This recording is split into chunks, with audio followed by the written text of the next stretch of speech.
जय जिजाऊ मित्रांनो, मी फिरदौस शेख डिजिटल बनव YouTube channel मध्ये आपले स्वागत आहे। मित्रांनो, आपले दर्शकांच्या काही क्वेरीज आहेत, तर त्यांच्या अडचणी काय आहेत आणि त्याचा सोल्युशन काय आहे आपण या व्हिडिओमध्ये पाहूया। आपले एक दर्शक कमेंट्स करतात, सर मराठा जात प्रमाणपत्र काढलं तर कुणबी निघल का, पुरावे आता मिळाले? हे बघा, जर तुमच्याकडे पुरावे असतील आणि कुणबी म्हणून जर तुमच्या रक्त नाते संबंध अंतर्गत आता नोंदणी म्हणजे असतील तर ते पूर्वीपासूनच म्हणजे त्याचा GR आहे। जर तुमच्या रक्त नाते संबंध अंतर्गत पण जर तुम्ही मानक दिनांकापूर्वीचे कुणबी म्हणूनचे जर पुरावे दिले तर तुम्हाला कुणबीचं प्रमाणपत्र मिळते।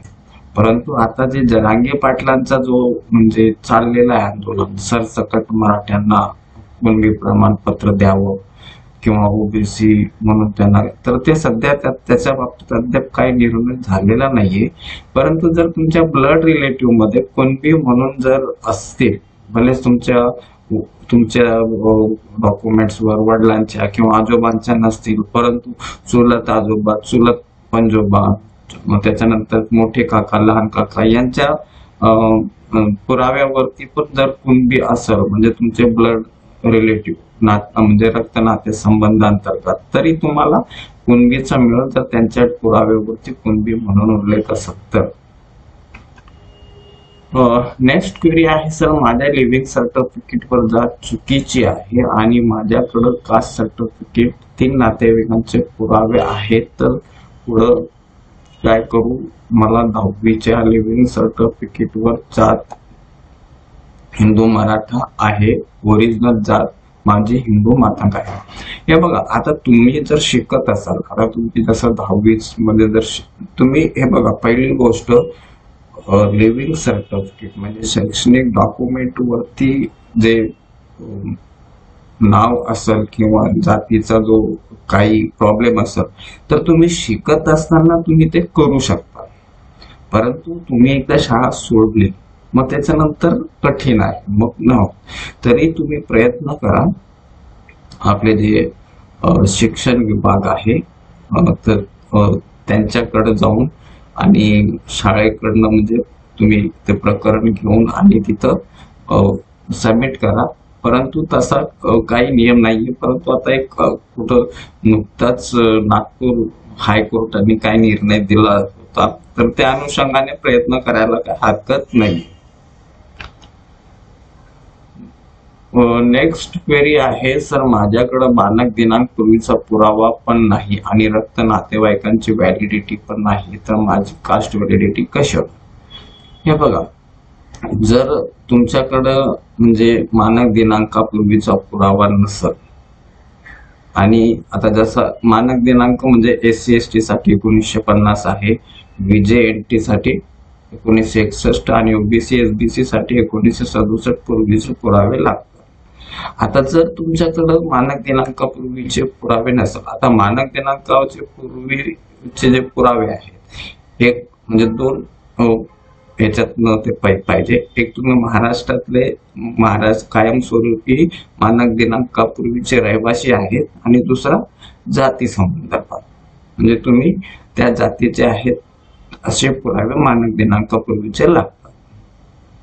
परंतु आता तुमच्याकडे मानक दिनांकाचा जातीचा संबंधात नसेल तर जनरली 1950 म्हणजे SC ST असेल, 1950चे पुरावे ते समितीला पण माहित असते, काही एवढे जुने पुरावे जनरली कोणाकडे मिळणार नाही। परंतु कमीत कमी तुम्ही महाराष्ट्रामध्ये 1950 पूर्वीपासून राहत आहे आणि 1960च्या दरम्यानचे पण जर तुम्ही दिले तरी म्हणजे समिती त्यांचा म्हणजे एवढा त्याच्यावरती हे करत नाही।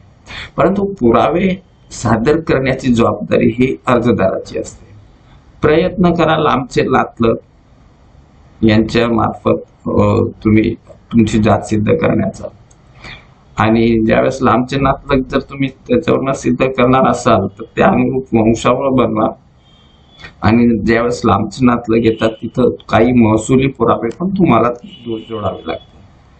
तर अशा करून तुम्ही ते अप्लाय करू शकता। आणि जर तसं नसलंच मग शेवटी हेच होतो ग्रह चौकशी, जात पडताळणी समिती मग तुमचं जो प्रकरण आहे ग्रह चौकशीसाठी पाठवते. ग्रह चौकशी होऊन जो अहवाल होतो त्याच्यावरनं मग तुम्हाला कास्ट व्हॅलिडिटी दिली जाते. नेक्स्ट क्वेरी आहे सर, मला मेलच आला नाही रिजेक्टचा, मग कसं कळेल काय प्रॉब्लेम आहे? हे बघा, जनरली मेलवरती येतोच.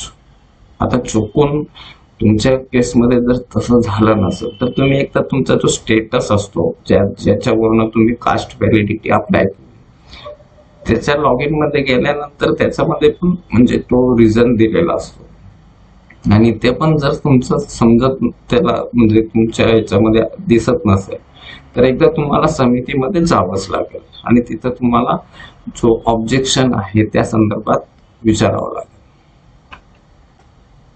नेक्स्ट क्वेरी है, मैंने अभी तक कास्ट वैलिडिटी का फॉर्म नहीं भरा और कॉलेज वाले बोल रहे हैं कि अभी मेरा कॉलेज के थ्रू नहीं जा सकता, तो अभी मैं कास्ट वैलिडिटी कैसे भराऊं?